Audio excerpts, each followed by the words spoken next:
Well, good morning. Let me just go over. I'm joined by a lot of my colleagues today, and I'm very appreciative of that. I'm joined by our presiding officer, Kevin McCaffrey, Legislator Tom Donnelly, Legislator Dominic Thorne, Sammy Gonzalez, Legislator Leslie Kennedy, Legislator Anthony Piccirillo, Rob Trotter, Stephanie Bontempi, Steve Flatterin, Steve Engelbright, Chad Lennon, John Kennedy, and a whole host of other people from the superior offices. Our new president of our deputy sheriffs, Tom Bavona, whose parents I know very well, Lou Viscosi, who is from our corrections officers. We have a number of people here. But we're all here for one thing. We're all here to talk a little bit about public safety, which is what this press conference is about. It's not a press conference to talk about evidence or forensics, but it's to talk about public safety, which is paramount. When I became county executive, I made a commitment to bolster the public safety of this county to make it safer. Since that time, we've promoted 68 members within the department. We've filled vacant detective positions. We've allocated funds for additional officers on the street. But we also have to deal with the situation where you can carve up someone and walk out of the court and not have to post bail or not be held. I don't think that's right. So today, I'm calling for a change in the bail laws of this state. The bail laws that would allow that to happen. And we can talk about this crime, and that's under investigation. And believe me, not that I'd be the last to know, but the best person to do that would be the police and the district attorney, and they're not here because they're taking their time. They're making sure the forensics are in place. They're making sure that the evidence that we gather stick. But the evidence that we had as of yesterday was not sufficient under the bail laws of this state to hold someone, despite the fact that we had enough evidence to say that they probably carved up these people. You have to think about that for a while. You have to think that perhaps we've gone a little bit too far with bail reform, that perhaps we've favored too much the perpetrators of crime and not weighed in enough for the victims of crime.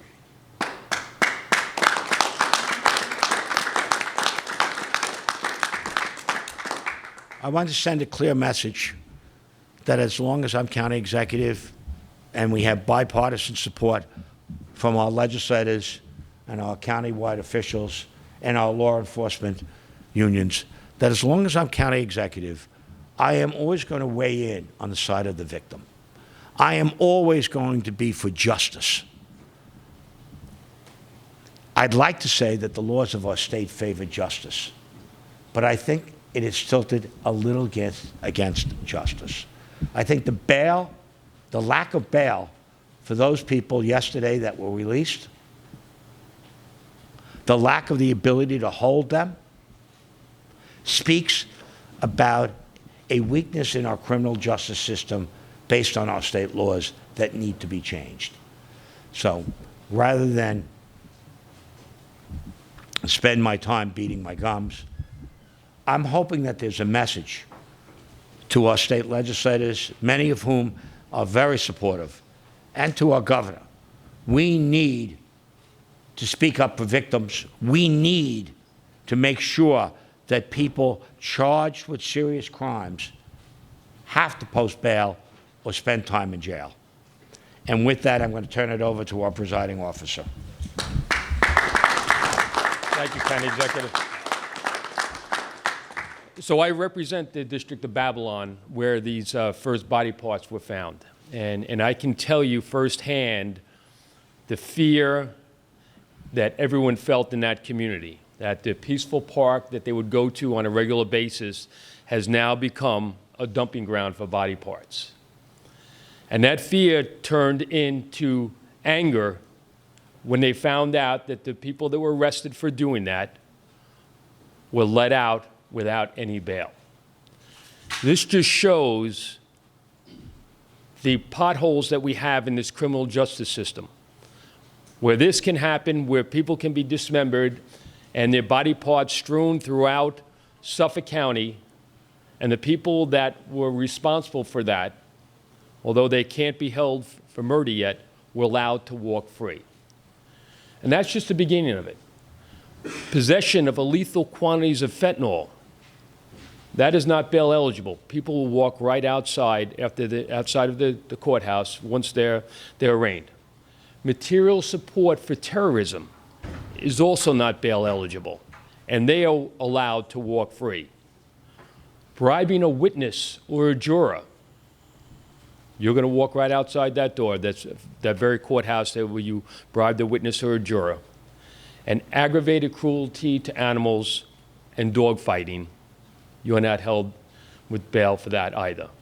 There are so many things that have gone wrong with this criminal justice system, where the county executive rightly pointed out that is now tilted in favor of the criminals and not the victims or the law-abiding citizens who have to live with this anguish and fear, not knowing what's going to happen next in their community, and that a fair level of justice is not going to be brought to those who have perpetrated those crimes.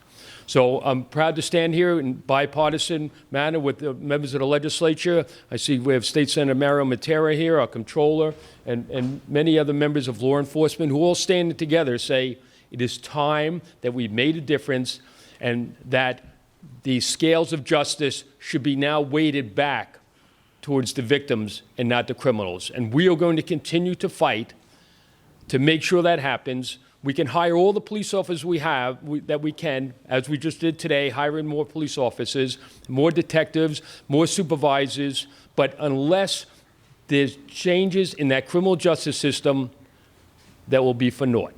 So we're all committed to be here to make those changes, and I hope they hear us loud and clear in Albany that it's time that the tide begins to turn. Thank you, Mr. County Executive.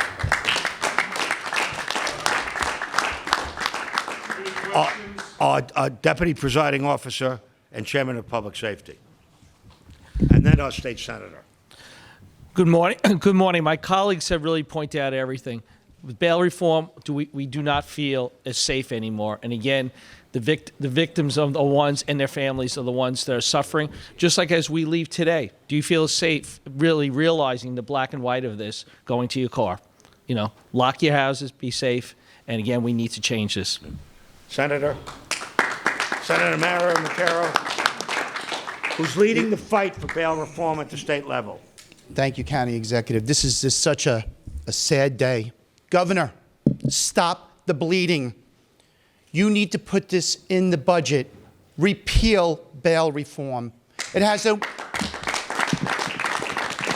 The governor right now, Governor Hochul right now, could go and repeal this, put this in her budget. We know she could do this. This is saying right now, Governor, look what just happened. Body parts. We had a little girl walk into school and she had to find a body part. What do you think that little girl is going to be going through the rest of her life seeing this? This is just unacceptable what's happening. I want everybody to go and look at this list. All media, look at all cashless bail eligible. I'll go on and on. You could go and sell drugs, a drug dealer at a schoolyard, near or at a schoolyard, cashless bail. Manslaughter, second degree, cashless bail. Now we got body parts. Look what happened in the city. Cashless bail. Look what happened in the city at Times Square. Our police officers attacked. Guess what? Put it this way. The police officers weren't even released yet, but the criminals, the migrants, the illegals, were released, and what did they do? They fled. How do we know right now that these criminals right now, how do we know right now that these criminals aren't fleeing right now? How do we know this? So, to all my colleagues here, this is definitely a bipartisanship right now here. But we could do something up at the state.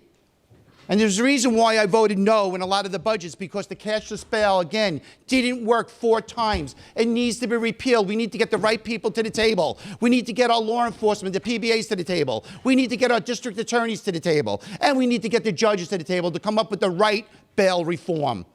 All we did was we took the tools away from our police officers. That's what we did. They can't even do their job. You know what? The respect out of the police officers, I'll always respect them. Everybody here is respecting them. But you know what? Our constituents care about public safety, and they're frightened. They are frightened. I am frightened. There's a reason why we tell our kids, don't open the door. When somebody knocks on the door, don't do this. It wasn't like that when I was growing up. So you know what? I'm so proud to be here. And you know what? Let's get this done. Governor, again, stop the bleeding. Guess what? Put it in your budget. Repeal cashless bail. Thank you. Thank you. And last but not least, I've seen a good friend of ours have come in, the president of the PBA, Lou Savella. Lou, and then we'll open it up. Thank you, Mr. County Executive. Thank you. This case highlights what we in law enforcement have been saying for years. Our bail laws are not rational. When you can take a dismembered body and attempt to conceal it in a place that children play, and then walk out of court scot-free, this is not rational. This is not a law that was passed in the interest of public safety.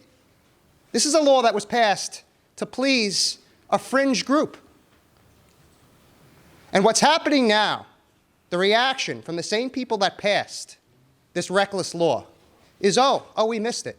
Oh, we didn't realize you couldn't take a corpse and drop it off in a park somewhere and then walk out scot-free. Well, we'll add that one. We'll add that one to the list. Again, that's not a rational approach to this. We need to restore judicial discretion.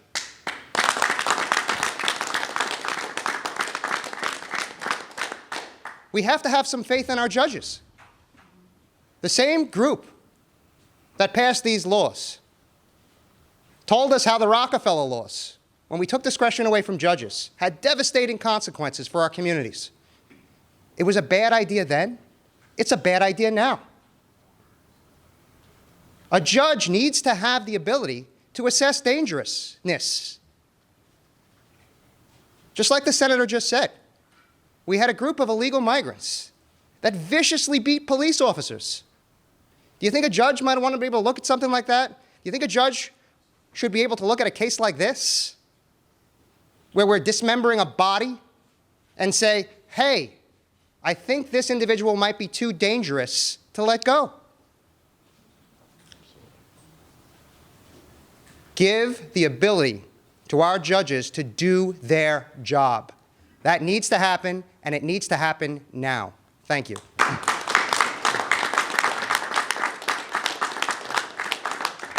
Thank you. If there's any questions, we'll take them now.